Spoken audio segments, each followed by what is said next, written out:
মামা যাবেন? এই মামা মানে এই আমি কি আপনার মামা লাগি ভাই? সম্রাট, তুমি তুমি রিক্সা চালাচ্ছ? আমি স্বপ্ন দেখছি না তো? সপ্তাহে আর কি আছে? আর রিক্সা চালানো এমন কি হয়ে গেছে? আমি কি রিক্সা চালাতে পারি না? এই, তুমি না এর আগের বছর পরীক্ষা দিয়ে ফেল করছিলা, এবছর তো পরীক্ষা দিছো, পাশ করার কথা, তাহলে রিক্সা চালাচ্ছ কেন? না আমি পাস করিনি। এই পাস আমার দ্বারা হইব না। আমি জিন্দিগি তো পাস করবো না। বারবার ফেল করছি দেখি আমার বাপের রিক্সা কিনে দিচ্ছে আর আমি রিক্সা চালাই। আবারও ফেল করছো? একটা বোকা শোকা মানুষও তো দুইবার পরীক্ষা দিলে পাশ করে। এক্স্যাক্টলি, বোকা শোকা মানুষ বারবার পরীক্ষা দিয়ে পরীক্ষায় পাস করে, কিন্তু আমি পাস করি না, কারণ আমি বোকা না, আমি চালাক। আর চালাক মানুষেরা এইসব পড়াশোনা করে নিজেকে টাইম নষ্ট করে, তারা ইনকাম করে। এ কি সব আবল তাবল যুক্তি দেখাচ্ছ? আচ্ছা এসব বাদ দাও, তোমাদের বাসায় যাবো, বাসায় নিয়ে চলো চলো। ভালোই তো রিক্সা চালাও, কয়দিন ধরে রিক্সা চালাচ্ছ? আজকেই কিনছি। কি বলো, আজকে কিনেছো? কিন্তু দেখে তো পুরনো রিক্সা মনে হচ্ছে। আস্তে, এই কি ব্যাপার, কই যাও? ভাড়া দিয়ে যাবা না? কিসের ভাড়া? কি কয় কিসের ভাড়া মানে? স্টেশনের পিছনের রোডে এত কষ্ট করে রিক্সা চালা লয়ে এলাম, আবার কয় কিসের ভাড়া? মানিটা কি? ভাড়া ভাড়া তো আমি দিচ্ছি না, কে দিবে আমি জানি না। I am sorry, bye. আজব ব্যাপার, ভাড়া দিব না মানে? ভাড়া না দিয়ে যাইতে দেবো না, কিন্তু এনে আটকে রাখবো, কিন্তু আজকে বিশাল একটা কাহিনী হয়ে যাবো কিন্তু কয়দিন। আমি ভাড়া দিব না, তুমি কি করবা? এখানে তো চেঁচামেচি কিসের? হ্যাঁ, কি হয়েছে? আঙ্কেল আসসালামু আলাইকুম। ওয়ালাইকুম আসসালাম। তুমি চলে এসেছো, কোনো সমস্যা নেই তো? আপনাকে সব পারিবারিক আলাপ বাড়ির ভিতরে গিয়ে করেন, আমার ভাড়া দেন, আমি জায়গা আমার বহুত কাম আছে। ফেল কইরা পড়ালেখা না করে এখন রিক্সা চালায়, খুব ভালো মানাইতেছে। চলো মামুনি। মাথাতে খেতে দাও তো। কি ব্যাপার রিক্সাওয়ালা সাহেব, সারাদিন পরে আপনার আসার নাম হলো? এই খবরদার, একদম খোঁচাতে কথা বলবো না। আমি কোনো চোর না, তো চুরি করে আসছি। কি করছো? ওকে এত রাজকীয় খাবার দেওয়ার দরকার কি? ও তো রিক্সাওয়ালা, রিক্সাওয়ালার মতো খাবার দাও। ঠিক আছে, খেলাম না। মা, আমার কোনো কিছু দেওয়া লাগবে না, তুমি আমার জন্য ডিম ভাজো আর পেঁয়াজ আর মরিচ নিয়ে এসো। তোমরা কি পাগলামি শুরু করেছো দুজন? পাগলামি করছি না, ওকে ডিম ভাজিয়ে করে দাও, যাও। এই কে কে? আমি। বাবা কি সমস্যা তোমার? হ্যাঁ, এরকম সকাল সকাল ঘুমন্ত অবস্থায় পানি না মারলেও তো পারতা। পানি মারছো কেন? পৃথিবীর কোন রিক্সাওয়ালা সকাল 10টা পর্যন্ত ঘুমায় না। তোরে কালকে রাত্রে আমি কি বলছিলাম? কি কি বলছিলা? তাড়াতাড়ি করো, এমনি আমার দেরি হয়ে যাচ্ছে। ওঠ। আমার যে কি ভালো লাগছে আমি তোমাকে বলে বোঝাতে পারবো না। অবশ্য তুমি যদি পাশ করতে তাহলে ফিলিংসটা বুঝতে পার। শোনো, এত ভালো লাগায় কোনো লাভ নাই, বুঝছো? বোর্ড এক্সাম আর এডমিশন টেস্ট এক না। এডমিশন টেস্টে চান্স পাওয়া খুব কঠিন। কঠিন হবে কেন? তুমি পড়াশোনা করো না, তাই তোমার কাছে কঠিন। পড়াশোনা করলে সবই সহজ। আগে এডমিশন টেস্টে চান্স পেয়ে তো দেখাও। এডমিশন টেস্টে চান্স না পেলে তোমার কপালে অনেক দুঃখ আছে। কেমন দুঃখ? তোমার মতো এরকম রিক্সা চালাতে হবে? আমার মতো রিক্সা চালানো লাগবে না, বরং রিক্সাওয়ালার বিয়ে করা লাগবে। বলেছে তোমাকে? কেন, তোমার বাবা তোমার কোনোদিনও বলে নাই যে ফেল করলে রিক্সাওয়ালার সাথে বিয়ে দিয়ে দেবে? হ্যাঁ, বাবা অনেকবারই বলেছে, এমনি এমনি বলে। আমি কখনো ফেল করবো না, আর বাবা আমাকে বিয়েও দিবে। শোনো, বাবারা সবসময় এমন বলে, তোমার কি ভাবছো করে না? অবশ্যই করে, আমার দিকে বুঝতে পারতেছো। তাই বলতেছি ভালো মতো একটু পড়াশোনা করো। তুমি পড়াশোনা না করলে আমার কপালে দুঃখ আছে, কারণ আমি যে রিক্সা চালাই। তুমি যদি পড়াশোনা না করে ফেল করো, তোমার বাবা আমার বাবার সাথে কথা বলে তোমার সাথে আমার বিয়ে ঠিক করো। জীবনেও না, আমি মরে গেলেও দুইবার ফেল করা রিক্সাওয়ালাকে বিয়ে করবো না। ওই মিয়া, টাকা কি বাতাসে ওড়ে নাকি? হ্যাঁ, এইখান থেকে মেন রোডের ভাড়া 80 টাকা হয়। ভাই, আমি তো আপনারা আমার রিক্সা যাওয়ার লেগে আদর করতেছি না যে আমার রিক্সাতে আপনার যাওয়া লাগবে। এমন চলে যাইবেন দিলে যাইবেন না, আমার রিক্সাতে যাইতে হলে আপনার এইবারই দিতে। ওই মিয়া, আমি যাব কি না যাবো এটা তো পরের কথা। আগে তুমি আমাকে এইটা কও, সামান্য রিক্সাওয়ালা হয়ে তুমি 20 টাকার ভাড়া 80 টাকা কেমনে চাই? আস্তে ভাই আস্তে, সামান্য রিক্সাওয়ালা কারে কোন? হ্যাঁ, আপনাকে চাইতে বহুত ভালো আছে। আপনাকে মতন না যে এসি রুমে বইয়া কম্পিউটার গুতায় ছেড়ে বুঝুন বুঝে টাকা ইনকাম করি, বুঝেন নাই? কি হয়েছে হাসান ভাই? আরে ভাই দেখেন না, এই রিক্সাওয়ালা আমার সঙ্গে বেয়াদবি করতেছে। তুমি এখানে? ও আমি। আপনি চেনেন নাকি? না না, ছেলেটা বেয়াদব, সবার সাথে বেয়াদবি করে। ভাই, এর সাথে কথা বলে সময় নষ্ট করেন না তো। যান, আপনার কাজ আছে, যান কাজে। বাহ, পড়তেছো? গুড, পড়ো পড়ো। তোমাকে কিন্তু যেভাবে পাস করতে হবে। ভালো মতো পড়তেছো তো? হ্যাঁ পড়ছি, আমাকে নিয়ে তোমার টেনশন করতে হবে। তুমি এখানে, তুমি কি কিছু বলবে? গতকাল থেকেই না টেনশনে ঘুমাতে পারছি না, কিছু হবে। তোমার আবার কিসের টেনশন? তোমার তো শান্তি আর শান্তি। সারাদিন রিক্সা চালানোর পরে রাতে এসে নাক ডেকে ঘুম। আমার তো সারা রাত পড়তে হয়। আমার যে কিসের টেনশন এটা তুমি বুঝবা না। তোমার যে বিয়ে করতে হবে এই টেনশন আমার ঘুমোচ্ছে না। কি? আমাকে বিয়ে করতে হবে মানে? আমাকে বিয়ে করতে হবে কেন? তুমি যখন ফেল করবা তখন তোমার বাবা তোমাকে রিক্সাওয়ালার সঙ্গে বিয়ে দিয়ে দিবে। বাবার পরিচিত কোনো ভালো বিশ্বস্ত রিক্সাওয়ালা নাই। তখন তোমার বাবা আমার বাবাকে ফোন দিয়ে বলবে, বন্ধু চলো চলো যাই। চলো মানে তোমার কোচিং ক্লাস শেষ হয়েছে আধা ঘন্টা আগে, এতক্ষণ কি করছো? একটা ম্যাথ বুঝতে গিয়ে দেরি হয়ে গেছে। ম্যাথ বুঝতে পারো না? আমার সাথে মিথ্যা কথা বলো? বলছি না আমার সাথে মিথ্যা কথা বলবো না। মিথ্যা কথা কেন বলবো? যা সত্যি তাই বলেছি, বিশ্বাস করলে করো, না করলে নাই। এমনি দেরি হয়ে গেছে, চলো যাই। সম্পূর্ণ বিস্তারিত না শুনে তোমাকে আমার রিক্সায় আমি তুলবো না। আগে পুরোটা আমাকে বলো যে কোথায় গেছিলে, কি করছিলে। তিশা কোথায় যাবে? চলান তোকে নামিয়ে দিই, রিক্সা যেতে হবে না। Thanks, sure. তিশা, আরে এই তিশা, সব কি হচ্ছে? তিশা, তিশা তুমি কি সত্যি সত্যি বাইকে যাচ্ছ? আজও বাবার এই বাসায় যা, তোর পাওয়াটা বাজাবো, তারপর আমার অনেক। আমি ওর এতবার বললাম, আমার কথা শুনলেই না, বরং আটটা ছেলের বাইকে করে চলে গেল। তুমিই বলো তো, একটা রিক্সা নিয়ে কি বাইকের পিছু করা যায়? এটা কি সত্যি নাকি তিশা? জি আন্টি, সত্যি। কিন্তু কেন? এখন জিজ্ঞাসা করছো কেন? আগে বুঝুনি? বাবা আমি শিওর ওই ছেলের সাথে ওর রিলেশন আছে। তুমি ওর বাবার সাথে কথা বলো, ওর বাবার সাথে কথা বলে তাকে তার মেয়েকে নিয়ে যেতে দেবো। কেন আমাকে নিয়ে যাবে কেন? কারণ তুমি যা শুরু করছো তাতে আমাদের আর কয়েকদিন পর মান সম্মান বলতে কোনো কিছু থাকবে না। দেখা যাবে তোমার বাবার কাছে আমাকে এবং আমার বাবাকে জবাব দিতে করতে হবে। আচ্ছা তিশা মামনি, তুমি আমাকে বলো তো আসল ঘটনাটা কি ঘটেছে? আঙ্কেল, ছেলেটাকে আমি পার্সোনালি চিনি না। আমরা একই সাথে কোচিং এ পড়াশোনা করি। আজকে কোচিং শেষ হওয়ার পরে সম্রাটকে এতবার করে বললাম আমাকে বাসায় পৌঁছে দাও, ও কোনোভাবেই আমাকে নিয়ে যেতে রাজি না। আমি তো কিছুই খুঁজে পাচ্ছিলাম না। তারপরে ছেলেটা আমাকে ড্রপ করে দেয়। দেখো মা, তুমি যে কাজটা করেছো এটা মোটেও ভালো কর। এটা ঢাকা শহর, এক এক মানুষের মন মানসিকতা এক এক রকম। এইভাবে আর কখনো অপরিচিত কারোর সঙ্গে যাওয়া আসা করবে না, বিপদ হতে পারে।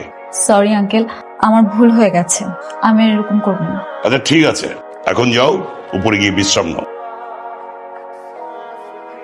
কি আজকেও টেনশনে ঘুম হচ্ছে না? না টেনশন না, আজকে তোমাকে একটা জরুরি কথা বলার জন্য আসছি। কি জরুরি কথা শুনি? তুমি কি জানো রিক্সা চালিয়ে প্রতিদিন কত টাকা ইনকাম করা সম্ভব? আরে আমিও আগে জানতাম না। আমি এতদিন রিক্সা চালাইছি না, আমার মোটামুটি ভালো একটা ধারণা হয়ে গেছে। আমি কিভাবে জানি? আমি কি রিক্সা চালাই? আর রিক্সাওয়ালাদের ইনকাম সম্পর্কে আমার আইডিয়া নেই। যাকে এসব বাদ দাও, তোমার কি আইডিয়া সেটা বলো। আচ্ছা বলতেছি, আগে ক্যালকুলেটর হাতে নাও। নিলাম। বাপ রে বাপ, এত টাকা ইনকাম তোমার? ইনকাম 4500, তাহলে মাসিক ইনকাম কত? 1,35,000 টাকা। তাহলে এবার ভাবো, রিক্সা চালিয়ে যদি মাসিক 1,35,000 টাকা ইনকাম করা যায়, তাহলে পড়াশোনা করে কি লাভ? এত টাকা ইনকাম আগে জানতাম না তো। আমি ভাবতেছি তোমার জন্য এরকম কোন একটা কাজের ব্যবস্থা আমি করে দিই। কি ব্যবস্থা? আমি মেয়ে মানুষ, রিক্সা চালাবো কিভাবে? আরে না, তুমি রিক্সা চালাবে কেন? তোমার জন্য তো আমার আলাদা প্ল্যান করা আছে। কি প্ল্যান? তুমি চা বিক্রি করবে, রাস্তায় দাঁড়িয়ে ফ্লাক্সে করে করে চা বিক্রি করবে। কোনো খরচ নেই, দোকান ভাড়া দিতে হবে না, বিদ্যুৎ ভাড়া দিতে হবে না, কিচ্ছু দিতে হবে না, বিনা ইনভেস্টে বিজনেস। 1.5 লাখ টাকা? তাহলে ভাবো, তুমি কোচিং করে পড়াশোনা করে নিজের জীবনটাকে ধ্বংস করবা, নাকি মাসে মাসে 1.5 লাখ টাকা ইনকাম করবে? কিন্তু বাবা। আর তোমার বাবা কিচ্ছু জানবে না, তুমি আপাতত ব্যাপারটা গোপন রাখো। তারপর যখন মাসে মাসে 1.5 লাখ টাকা ইনকাম করবে, অনেক টাকা হয়ে যাবে, তখন তুমি তোমার বাবার সামনে দেখবে, তোমার বাবা অনেক খুশি হয়ে যাবে। তোমার যা যা লাগবে সবকিছুর ব্যবস্থা করা আছে এখানে। এই যে রুটি, বাটার বন, কেক, সবকিছু তো দাম তো জানোই, তোমাকে গতকাল বললাম। শোনো, ব্যবসা করতে আসছো, কাস্টমার যারা আসবে তাদের প্রত্যেকের সাথে ভালোভাবে হাসি মুখে কথা বলো। আমরা কোনো ঝগড়াঝাটির মধ্যে নেই, ঠিক আছে? তাইলে তো ব্যবসাটা গ্রো করবে, বুঝছো? আর স্পেশালি যখন চাটা বিক্রি করবা, কাপটা খুব সুন্দরভাবে পরিষ্কার করবা, তারপর চাগুলো পরিবেশন করবে। কি পারবা না? পারবো, কিন্তু আরে না পারার কি আছে? কেন, ঘরে মেহমান আছে, চা দেও নাই? এখন তো চা বানানোই আছে, যা শুধু সার্ভ করবা। এটা পারবা না? আমি বললাম না তোমার ব্যাকআপে আমি আছি, তুমি চা বিক্রিটা শুরু করো। আর কোনো ঝামেলা টামেলা তো আমি তো আসি। আচ্ছা ঠিক আছে, তাহলে তুমি চা বিক্রিটা শুরু করো, আমি দেখি কয়টা ট্রিটমেন্ট আসতে পারি কি। তোমার বাড়ি সবাই আছে ভালো? ঠিক আছে। স্যার চা খাবেন? লাল চা না দুধ চা? রং চা, দুধ চা, দুটোই আছে। চাঁদা দিয়ে একটা লাল চা দাও ভালো করে। কি ব্যাপার, কি সমস্যা? এই তুমি তো তুমি সবসময় পড়তে বসো, আজকে পড়তে বসো না যে? আর বলো না, অনেক টায়ার্ড লাগছে। চা বিক্রি করার পর একদম পড়তে ইচ্ছে করছে না। আমি তো মনে মনে এটাই চাচ্ছি। টায়ার্ড হয়ে গেছো মানে? কয় হাজার টাকা চা বিক্রি করছো যে টায়ার্ড হয়ে গেছো? কয় হাজার? বলো কয় টাকা? সারাদিনে 300 টাকা ইনকাম করেছিলাম। কি মাত্র 300? আর একটা ভিক্ষুক তো সারাদিন ভিক্ষুকের থেকে বেশি টাকা কামাতে। আরে আমি কি করব? কেউ যদি চা খেতে না চায়? আবার বলে কি করবো মানে? মানুষের কাছে যাবে, চায়ের গুণাবলী সম্পর্কে বলতে হবে, এইভাবে তো ব্যবসাটা বাড়বে, মার্কেটিং করতে হবে না? আমি তো এত কিছু জানি না। বুঝতে পারছি, তো পড়াশোনার জন্যই ব্যবসায় ক্ষতিটা হচ্ছে। তুমি এক কাজ করো, তুমি সব পড়াশোনা, কোচিং সেন্টার সব বাদ দিয়ে বিজনেসে ফুল মনোনিবেশ করো, বুঝতে পারছো? কিন্তু আর কোনো কিন্তু না, জীবনে বড় হতে গেলে কত কিছু ত্যাগ করা লাগে। আমাকে দেখ, আমি জীবনের কত কিছু ত্যাগ করে আজকে রিক্সাওয়ালা, অধ্যবসায় থাকতে হবে। ঠিক আছে, আমি তাই করব, কিন্তু তুমি আঙ্কেল আন্টি আর বাবাকে কিন্তু বলবেন না। কেউ জানতে পারবে না, তুমি আমার উপর ভরসা রাখো। আরে বোকা মেয়ে, তুমি যদি ফুল টাইম চা বিক্রি করো, তোমার আইডিয়া আছে তুমি প্রতিদিন গড়ে কত কাপ চা বিক্রি করতে পারবা? তুমি যদি গড়ে প্রতিদিন 1500 কাপ চা বিক্রি করো, তোমার ইনকাম হবে কত জানো? ক্যালকুলেটর বের করো। 7500, শুধু 7500ই না, তার সাথে রুটি, চা, কলা সবকিছু ফ্রি, একদম বোনাস ইনকাম। এই জানো, আমি কি দেখে আসলাম? কি দেখে আসলে? আমাদের সম্রাট তিশাকে অঙ্ক করাচ্ছে, অঙ্ক বুঝিয়ে দিচ্ছে। হ্যাঁ, কি বলো? হ্যাঁ, আমি ঠিকই দেখে আসছি। বুঝছি, ওই মেয়েটাও ফেল করবে। তুমি যে কি বলো না, আমাদের সম্রাট অঙ্কে খুব ভালো, ইংরেজিতে একটু কাঁচা। ছেলের জন্য যে আর কত সুপারিশ তুমি করবে। তুমি সুপারিশের কি আছে? ও অঙ্কে ভালো, ইংরেজিতে খারাপ। তোমার শুধু খারাপটাই চোখে পড়ে, ভালোটার চোখে পড়ে না। চা গরম, চা গরম, চা চা চা খাবেন? খাবেন না? আচ্ছা ঠিক আছে। চা গরম, চা খেয়ে যান, গরম গরম চা। এই ভাই চা খাবেন? 6 টাকা রাখবো। না না 5 টাকা বিক্রি করি না। আচ্ছা থাক। আঙ্কেল চা খাবেন? না না, খাবো না। খান না আঙ্কেল 1 কাপ চা। আমার তেমন ব্যবসা হয়নি, আমি 60 টাকার চা আপনার কাছে 6 টাকা রাখবো। আরে বললাম না খাবো না। তুমি এই দাঁড়াও, দাঁড়াও বলছে। ছি ছি ছি ছি, আমার ভাবতেই কষ্ট হচ্ছে তুমি এরকম একটা কাজ করেছো। Sorry uncle. তোমার বাবা মা কত স্বপ্ন নিয়ে, কত আশা নিয়ে তোমাকে আমাদের কাছে পাঠিয়ে, আর তুমি পড়া লেখা সব ছেড়ে দিয়ে চা বিক্রি করো। তোমার বাবা শুনলে কি ভাববে বলো? কত বিশ্বাস করে তোমাকে আমাদের কাছে পাঠিয়ে, তাই না বলো? তোমার কাছ থেকে কিন্তু আমরা আসলে এটা আশা করি। জি আন্টি, আমি বুঝতে পারছি। কোচিং এ গিয়ে খবর নিলাম তুমি নাকি ঠিকভাবে কোচিং এও যাচ্ছ না, তোমার কোনো আগ্রহই নেই, তুমি নাকি কোচিং বাদ দিয়ে দিয়েছো। এইসব কি?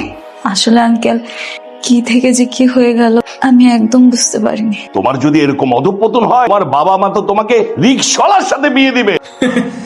এটা আমি অনেক আগে ধারণা করছিলাম। এই, তুই চুপ কর। সমস্ত নষ্টের মূল আসলে তুই। আচ্ছা ব্যাপার আমি কি করছি? আমার দোষ কোথায় হয়েছে? নিজের ক্যারিয়ারটা ধ্বংস করেছিস, এখন মেয়েটার পিছনে লেগেছিস। কত বড় খারাপ তোমার ছেলে। হ্যাঁ, সব দোষ তো আমারই। দোষ করছো, তারপরও দোষ আমার কাছে চাপাই দিচ্ছ। বুদ্ধিটা তো তুই ওকে দিয়েছিস। ঈশা, তোমার উপর আমাদের অনেক স্বপ্ন, আমরা অনেক আশা নিয়ে তোমার দিকে তাকিয়ে আছি। তুমি এরকম করবে এইটা আমি ভাবিনি। আর যেন ভুল না হয়, এখন মনোযোগ দিয়ে পড়াশোনা করবে, ঠিক আছে? যাও করতে বল। Sorry uncle. সব দোষ হচ্ছে তোমার। কেন? তুমিই তো ছেলেটাকে লাই দিয়ে দিয়ে মাথায় তুলেছো। ছেলে কোনো দোষ করলে তুমি আমাকে দোষ দাও কেন? তিশা, তুমি কিছু বলবে? আমি তোমাকে সরি বলার জন্য এসেছি। সরি কেন? দেখো, আমার জন্য তুমি তোমার পড়াশোনায় ক্ষতি করেছো, বাবা মার কাছে বকা শুনেছো, সবকিছুর জন্য I am really so sorry. না, সব দোষ আমারই। তুমি তো আমাকে জোর করোনি, আমি তো নিজের ইচ্ছাই ব্যবসাটা শুরু করেছিলাম। দেখো, তুমি তো জানোই আমি পরীক্ষায় বারবার ফেল করতাম। পড়াশোনা আমার করতে ইচ্ছা করে, আমার পড়াশোনা মাথায় ঢোকে না। আর এদিকে তখন তুমি সবসময় ভালো রেজাল্ট করতে, পরীক্ষায় পাশ করতে, বাবা সবসময় তোমার উদাহরণ টেনে আমাকে সবার সামনে অপমান করতো, নানা কথা শোনাতো। আমি প্রচন্ড মানসিক যন্ত্রণার মধ্যে থাকতাম। তোমার মধ্যে তখন প্রচন্ড ক্ষোভ হচ্ছিল, রাগ হচ্ছিল। তিশা দেখো, আমি যা কিছু করেছি সবকিছু না বুঝে করেছি। I am really so sorry for this. বুঝতে পেরেছি, সমস্যা নেই, আমি তোমাকে মাফ করে দিয়েছি। কিন্তু আমার একটা রিকোয়েস্ট আছে। কি রিকোয়েস্ট বলো? আমি চাই আজকের পর থেকে তুমি আমার সাথে আর কথা না বলো। তুমি সব কি বলছো? আমি তো বললাম আমি সবকিছু আবার আগের মতো তৈরি করে ফেলবো, কোনো সমস্যা নেই, আমি পারবো। প্লিজ সম্রাট, আমি তোমার সাথে আর কথা বলতে চাই না। কাইন্ডলি তুমি আমাকে আর বিরক্ত করবে না। কিন্তু তিশা, সম্রাট please. Longer passages require a different approach than shorter ones. Read a long passage generally with not this passage. কি ব্যাপার দাঁড়িয়েছো কেন? কিছু বলবে? তুমি পড়াশোনা করছো? হ্যাঁ, শুরু করলাম। যেভাবে হোক আমাকে সামনের বার পাশ করতেই হবে, তাহলে আর কেউ একই বাসায় থেকে আমাকে আর ইগনোর করতে পারবে না। ভালো বুদ্ধি। তুমি কি জানো আমি কত ভালো স্টুডেন্ট? হ্যাঁ, কত ভালো পড়াশোনা করতে পারি, কত মেধাবী আমি। আমি শুধু আলসামি করে পড়াশোনা করি আর ফেল করি। তাহলে আমি যদি পড়াশোনা শুরু করি না, আমার সামনে কোনো স্টুডেন্ট পাত্তা পাবে না, কেউ টিকতেই পারবে না। তাই নাকি? হ্যাঁ, ভালো ডিসিশন। তাহলে মন দিয়ে পড়াশোনা করো। তা তো করবোই। আচ্ছা, পড়াশোনা করলে তুমি আমার সঙ্গে কথা বলবে নাকি এখন আমার উপর নিষেধাজ্ঞা আরোপ করা আছে? কি ব্যাপার, কিছু বলছো না যে? কিছু বলো। নিষেধাজ্ঞা তুলে নেওয়া হলো। মতো পড়াশোনা করলে কথা বলার পাশাপাশি মাঝে মাঝে পার্কে ঘুরতে যাওয়ারও সুযোগ আছে। কি বলছো সত্যি? না আমি। তাহলে আজকে রেডি থেকো, বিকালে একসঙ্গে পার্কে ঘুরতে যাবো। Longer passages require a different approach.